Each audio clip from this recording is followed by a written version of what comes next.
po si Doc Y. Tapos si Doc X. Doc, kita mo ba yung yoyo ko? Wow, ang galing niyan ah. Yelo yan, siyempre. Bagong yoyo yan. Meron ka ba niyan? Ba't wala ako niyan? Siyempre sa mga special lang yun. Kita mo ba? May bagong tunog to. Sige nga. Kita mo. Galing ah. Narinig mo ba yun? Oo, ayos ah. Meron ka ba nito para lang nagkakarera? Akin na lang yan. Wait lang. Meron ako dito para sa'yo. Actually, pinapabigay ito ni... Wow, galing. Yan. Ayos. Gusto ko to. Kulay green ha. Bagay. Bagay na Galing, bagay. susuot ko na. Oo. Sandali. Ayun na, nag-a-alarm na yung yoyo natin. Oy, ayun na. Kita mo ba yan? Ayun, may image na lumalabas oh. Si Gloria Romero? Hindi. Sandali. Ayun, medyo maangat ng konti yung mukha. Tingnan natin. Si Gloria Diaz? Mas bata eh. Sandali. Kita mo ba? Si Baby Gloria? Masyado. Hindi, ito. Ayan, mas malinaw. Yari si Mother. Ako, Hello, si Mother. Mother pala to eh. Pasensya na, Mother. Hindi kami nakapag-report last week. Pero huwag kang mag-alala, Mother. Madami tayong kapusong natulungan. Yung mga ginawa namin dito, ay naku, ang dami naming nalinisan ng ipin. Actually, si Doc X at ang inyong lingkod, si Doc Y, ay nakatulong po sa mahigit kumulang 50 pasyente sa barangay ng Tulga. Galing no, Mother. Meron na naman pong bago. At sandali. Ito, Mother. Opo. Ano po, Mother?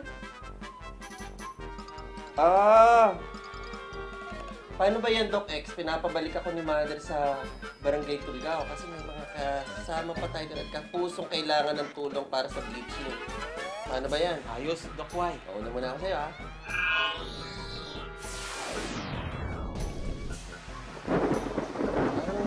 Parang iba tong lugar na to, ha? Mother. Isa lang ako dito. Dapat Tulgao. Dali lang ko, ah.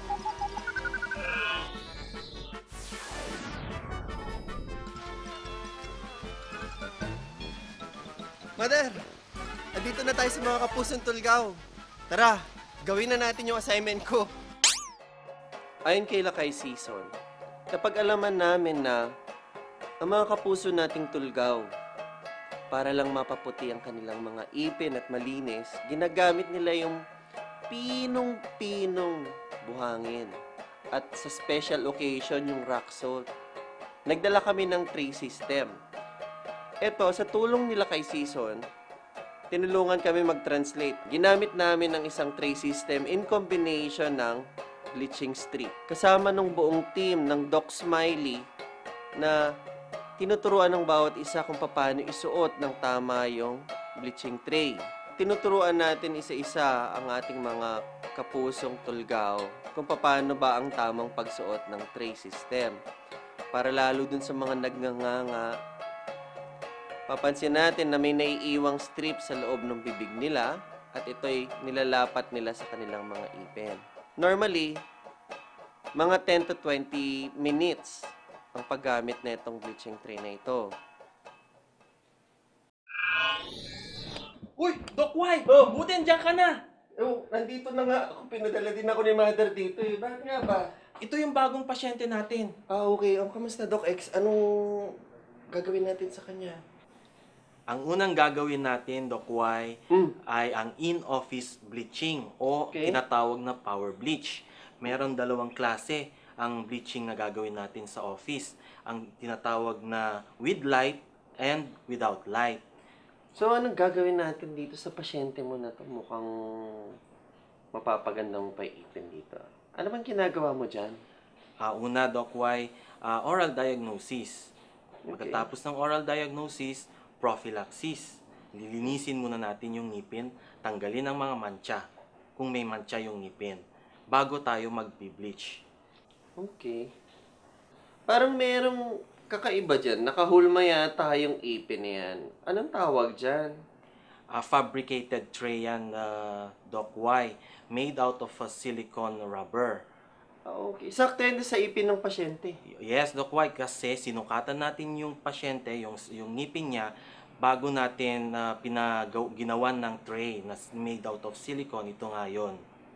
Okay yan ah. Maganda yung materialis niyan dahil swak na swak doon sa ipin ng pasyente. Pwede niya iuwi yan tapos lagyan at lagyan niya pa. Pwede, Doc Y. Dapat magpakonsulta muna para malaman nila kung ano yung dapat na maintenance na gagawin nila sa bahay.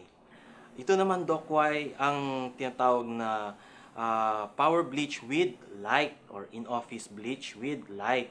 Aba, medyo kakaiba yan ah. Oo, Doc Y. Unang-una, nilalagyan natin na ina-isolate din, kagaya din nung kanina. Ngayon, nilalagyan natin ito ng bleaching gel sa surface ng mga ngipin. Pero kakaiba to dahil binabrush mo yung surface ng ipin natin, ano? Oo, Doc Y. Ito may kakaiba pa oh. Ito naman activator para mas lalong ma-enhance yung pagpapuputi ng ngipin. Okay. Ito siguro yung tinatawag nilang bleaching strips. Yes, tama, Doc Aba, Y. mahusay. Maganda na. Masyadong mabilis ang technology ngayon ng mga kapuso. Nakita nyo po ba yan? Medyo kakaiba ng konti. Meron na tayong nilalagay na bleaching strips. Take home din yan, Doc. Yes, Doc Y, tama. Ang ginagawa lang natin, tinuturo lang natin yung proseso or yung procedure sa pasyente para tama yung paggamit niya ng whitening system na ito. Sandali, Doc. May Yes, nakita Doc ko Y. dito kakaiba to. Meron siyang light. Yan yung sinasabi mo pala sa akin na light activated. Yes, Doc Y. Kakaiba. LED dyan. Yes, yung ilaw, Doc Y, is LED. So, LED siya. kung LED siya, less yung heat, ano? Yes, tama, Doc Y. At ito, Doc X, nakita mo ba to? Power bleach with light. Kagandahan nito, one sitting lang yung patient, puti kagad yung ipin. Nga lang high intensity light yung ginagamit natin dito sa pasyente na to. Pagkatapos gumamit, kailangan natin ng fluoride management kagad. Meron pa din tayong susunod para dun sa ayaw ng masyadong mangilo. Pasok tayo dun sa power bleach without light. Ito na po yun. So, meron na naman tayong panibagong sistema dito. Ito, tuturo ko sa ito. Sige nga, Okay, Doc medyo Y. kakaiba to eh. Ayan, mapapansin mo, dinadry naman natin dyan yung ipin, Dok. Ayan, Dok, sa tingin ko, ano yung nilagay mo na yun, yung gingival barrier. Oo, Tama, yan, Doc Y. Para hindi ma-irritate yung gums pag nilagay din ulit yung mga bleaching solution or gel. Bakit pag hindi natin nilagyan yan, ano mangyayari? Since medyo may kalakasan din naman yung gel na ginamit natin, Oo. may possibility, Doc Y, na ma-irritate yung gums, magkakaroon ng irritation or mamumula yung mga gilagid niya. Kung wala, hindi natin prinotektahan yung mga gilagid. Yan, Doc Y, yung nilalagay natin ngayon is a gum barrier. Yung pagkatapos nating ilagay ang gum barrier, dapat iniilawan ito ng light cure. O hayan, Doc Y, i-prepare natin yung bleaching gel na gagamitin natin. Ano ba tong bleaching gel na ginamit natin, Doc Y? Actually, ang pinag-uusapan natin dito ngayon is power bleaching. Kaya mga kapuso, medyo mataas percentage na gagamitin natin. Hydrogen peroxide po ito, 38%. Kinakailangan yung dentista ang mag-a-apply, hindi po kayo, no? Ito po, makikita po natin na pinaghahalo na natin yung dalawang material, okay? Pagkatapos, pagka nahalo natin at naging homogeneous at isa na lang silang kulay, kulay pula na lang po, i-apply na po natin yan doon sa bawat isang ipin, from middle to outer. Yun nga lang, dentista pa din po ang mag-apply po nito, hindi po basta-basta pasyente. Kailangan po na tutuyuin po yan at lilinisin po ng ating dentist, okay? Pag ginawa po ng dentist yan, iniingatan po din yan yung pagbawat pagtanggal ng bleaching material para po hindi tumama sa labi ng patient. Hindi din po tumama sa gilagid. Mga kapuso, nakita nyo kung gaano kadami yung options ng mga dentist, ano? Kaya dyan lang kayo. Pasyalan natin ng mga dentista natin. Kung anong budget nyo, kung anong saswak sa bulsa natin. bibigay sa inyo lahat ng options ng ating mga dentista. Tama ba, Doc X? Tama, Doc Y. Pasyalan nyo na yung mga dentist nyo. Tara na, punta na kayo sa mga dentist para mapaputi na natin ang ngipin natin. At syempre, makakangiti na kayo ng mas maganda. Katulad namin ni Doc